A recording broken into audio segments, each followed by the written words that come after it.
Mr. Mlamila, kwetondera munange wemba nakusobya kuba nkimanyi tewali atakola nsobi. Ensula seba omwana mulwadde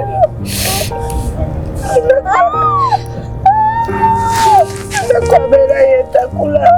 abantu bansalira omusango naye sindakalonda kuba nange sayagala sayagalangako omwana wange abeere waati nga kinuma okumulabanga ali waati naye nkusaba oba gy'oli ojja nnyambe nnyambe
wenna atulaba tuli ku Mukalnet Global Services amanya yenze Nyondo Rozet. Akatambi kanene akakwatiddwa ng'ate tuli ne Maama baby yabadde agezaako kubanga ate akoola taata w'omwana abeere ng'amuyambako ajje kubanga ate azaayo omwana ewaka. Maama waffe omulungi Naalongo Mukalnet Global Services bwe yalabye akatambi kanene n'angamba Rozet nanditaze okuba nga nkyaliyako omukyalo oyo nga newankubadde yali kudda Uganda. Nsuubira nti ebyokulya oba embeera sisuubira nti ali bulungi nnyo kambeko nebyendeeta mu ngeri ya charity mbeere ng'ate nyambako omukyalo oyo. By the way, ebintu bino nno si byakweraga naye kulaga omutima omulungi eri abantu abalala. Kuba mu kusooka yangambye Rozet nze just kangendeyo ndagirira ngendeyo ne mugamba manyi mama ekiriwo nti sometimes ekintu ng'ekyo charity ng'ekyo kiba kirungi nnyo ne tuba nga ate tulagako abantu n'abaliyo nabo bafune omutima ogukukola ki oguyamba kubanga tomanyi olwaliro kiyinza okuba kiri wamu nno ate nkera nga kiriwo. N'agamba kale tewali buzibu so kati mama kababuuzeeko ate awo tubeere nga tugenda mu maaso. Mami tusanyusa okulaba. Kale nyabo balamusizaako mwenna tojjako kamasiki balamusizaako mwenna abalaba Mukalnet Global Services muli mutya bakasitoma baffe musobola beerabira kusooka batumirako nti tubatumiddeko nnyo tweyanza nnyo obuwagizi bw'omutuwa mwe bale tuwagira mwe bale twesiga ne musalawo mujjenge Dubai nga muyitira Mukalnet Global Services.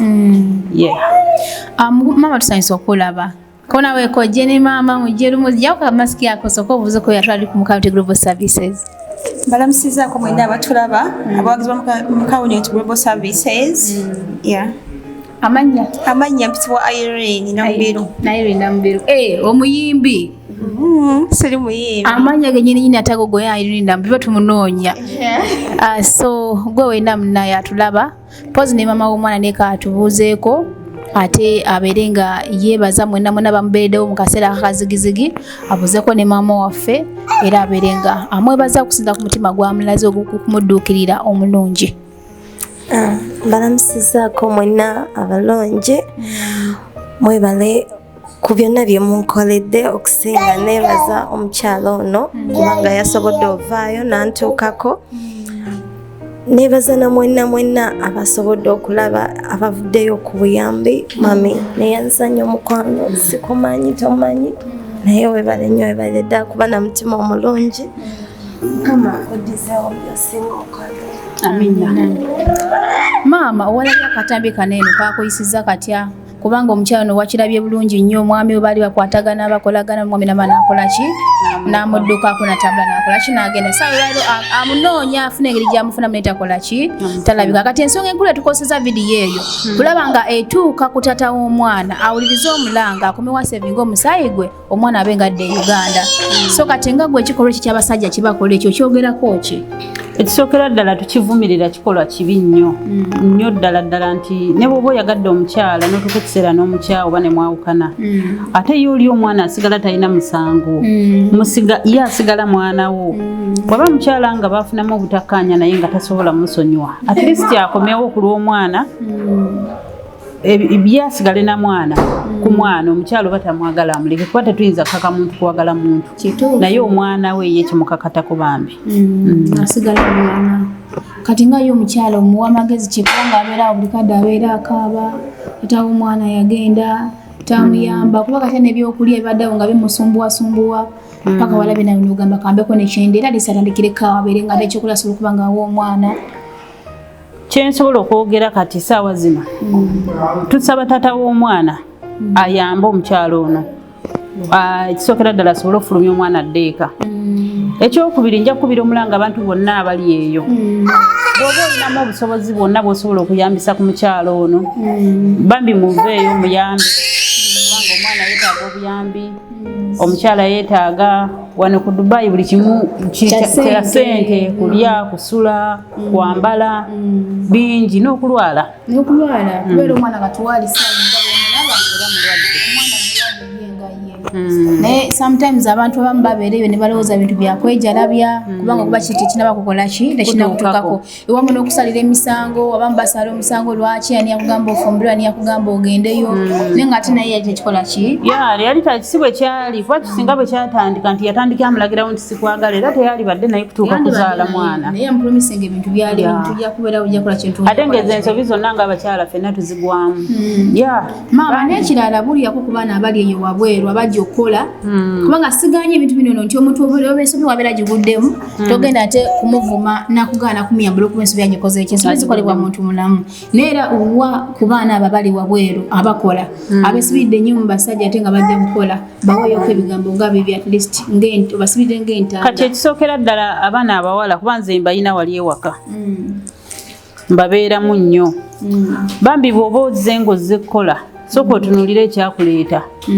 ffenna abaami tubeetaaga mu bulamu bwaffe ne bw'oba mukazi mukulu ne bw'oba mwana muto ne bw'oba kasita oba ng'oli mukyala oba weetaaga omwami bw'obeera omwami oba weetaaga omukyala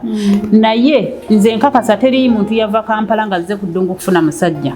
twajja kukola kunoonya ssente kati sooka otunuulire ekyo ekyakuleeta ebisigadde bwe bineegattako tewali buzibu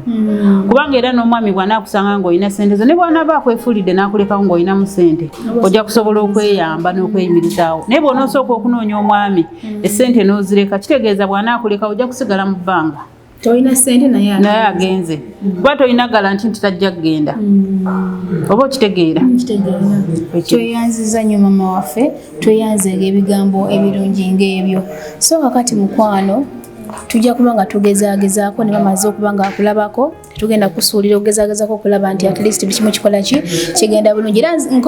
era ngenda maaso n'okuba nga nkoowola mwe mwenna abatulaba tata w'omwana tanaba kutuwadde wadde kakoolo naye nga yonna gy'oli mukwano oba olabye akatambi kano eno tukwetaaga obeere ng'oyimirirawo ku lw'omwana oba omukyala wa mukyala nga mama bw'agambye guli gusigala musaayi guli asigala mwana wo so tukukoowola mannya ge neerabidde ddamu omukoowole nateera kubanga okusinga ddala gwe twetaaga Mr. Mulamira Rizek nziramu nate okuyita mukwano manyi waliwo ebyetaagenda bulungi simanyi kubanga mbaddewo nenkulinda ebbanga naye wamba nakunyiza nziramu neetonda omulundi omulala onsonyiwe ssebo naye ojje ku lw'omwana wo kubanga nga nze omukyala sobola kweyimirizaawo nemereddwa ogezezaako ekisoboka naye simanyi oyinza obba okola oba tokola oba olina ssente naye vaayo ku lw'omwana wo abantu kubanga bambuuza omusajja yakuzaalamu yafa yaddayo Uganda oba yafa oba bamusiba so omukyala wo tomufuula katweyambe kubanga oli mwami bagamba enjovu teremererwa masanga gaayo buli muntu addeyo nakubuuza tebatusumbwa tata omwana alidda tata omwana alidda bisiba bikola bulijjo so n'olw'ensonga eyo gwe natulaba nga badde ku Mukalnet Global Services bwe tuzo olunaku olwaleero maama neyongera okwebaza olw'omutima ogwo tusaba Mukama Katonda akwongeremu kubanga si buli muntu nti alina omutima gw'okola ki gw'olina abantu batuuleyo n'agamba asaagala kumanya saagala kumanya kuba nawe olina omwana naye wali badde ogamba akankwate kuba kati ngoye zonna z'oguze zendabye omwo zitukira ddala omwana waligambye omwana ye kakole ki kazambale naye munange obale nnyo omutima ogwo so nga tugalawo ate programu yaffe eno mbadde nsaba oyo oyinaakula bugambo kambu bubiri mpozi n'okubasiibula tubere nga ate tukomekerera obugambo bwembawa okusingira ddala obugambo mbadde mbubawadde tujja kwongera bambi kusaba omwami oyo tata w'omwana ajje ayambeko omukyalo ono ne bw'aba talina nnyo asobola okutuuka n'amugamba kitono kyennyina tukoze tutya ne bayiiya at least bwe banaabaawo ababiri ne bakuba omulanga era abantu abalala bajja kuvaayo bajje babayambeko naye nga bombi weebali oba okitegeera nga bombi weebali ne bw'aba tali bulungi asobola okujja n'ayamba omwana tugeze kati ng'okuzza ewaka omwana wayinza okuba nga waliwo empapula ezeetaaga osayininga nga yeetaagako sayini ye oba okitegeera kati ne bw'aba talina nnyo kyayambye waliwo sayini eyo ng'ejja kuyamba maama labayo lwaki tunoonya omuntu omulala ayimirirewo nga mu kifo kya taata w'omwana ate nga taata waali kati kyekituluma nti obukoosi omwana tasobola kufuluma nga talina taata katata gy'oli oli mulamu lwaki omuntu ate ajja nayimirira mu kifo kyo ate nga gy'oli yensonga enkulu eriwo ajje oba talina ssente oba alina ssente ate naye ayimirire okulwa omwana we n'omwana okuba nga ate waliwo akantu katini nnyo kenjagala obbagamba nkagamba omwami oyo taata w'omwana kino si kutiisatiisa nti tukuleeta olwokuba tukutiisatiisa naye guno omusaayi gwo gwoleka guno omukyalo ono tomanya ayinza okufuna obuyambi n'afuba n'alaba nga zze omwana e Uganda wadde nga tozze batyo omusaayi gwo ng'ogulese guboneebone bwe guti ne weekweka gyeba ne gye bulaga komyawo kale tweyanziza nnyo tweyanzege kakati kyalekerawo mpolampola maama kusalinawo kyokulya ebisigadde byonna nja kuba nga twamukama wanaba atuyambye n'omwami n'alabika kati mukwano akantu kano ojja kukakozesa mpolampola amiina okay tweyanziza nnyo nnyo mukwano so bannaye tubaddeko Mukalnet Global Services katukomaawo olunaku olwaleero mwebale kutufollowinga mwebale kutwagala mwebale kubeerawo ku lwaffe so nozamami tewali kasigadde konna tewali kasigaddeyo okujjako okwebaza abakasitoma baffe nkyayongera obbeebaza era n'okubakoowoola nti mujje mutwesige tujja bakolera bulungi nga bwe mwagala Mukalnet Global Service ekyaliwo nnyo 2022 nka weeri nnyo watali kuzikiza so nga tumaliriza ate ekyo yaffe lwaleero nambiro mbadde nkusaba oweeyo obugambo kamu 2-3 eri abaami abo abafunyisa abaana embuto ne badduka abaami abafunyisa embuto ne badduka banange temusuulira buvunaanyizibwa bwammwe abaami mbadde mbasaba mulekeraawo okusuulira obuvunaanyizibwa bwammwe guno guba musaayi gwo bw'oba omulese bw'otikoddongo tekiba kirungi ye maama oze ne maama waffe bwa Mukalnet ate gwokola nkola ne Mukalnet Global Services gamba wallahi so ba tulina ttiimu Mukalnet ekuyisa eritambula etya engeri y'akasente ako kusasula ate alina tabu Mukalnet ndabulanga yabeera anyirira byekolera ddala kale bambi tutumidde ntumidde ku bawagizi baffe bonna bonna aba Mukalnet Global Services mwe bali kutwesiga ne mukkiriza okutambula naffe ennyo kale maama tweyanziza nnyo tweyanzige bane musigale bulungi takumira mpeera abatukuumire nate era tusinkane olundi nsigadde nze Nyondo Rozet Mukalnet Global Services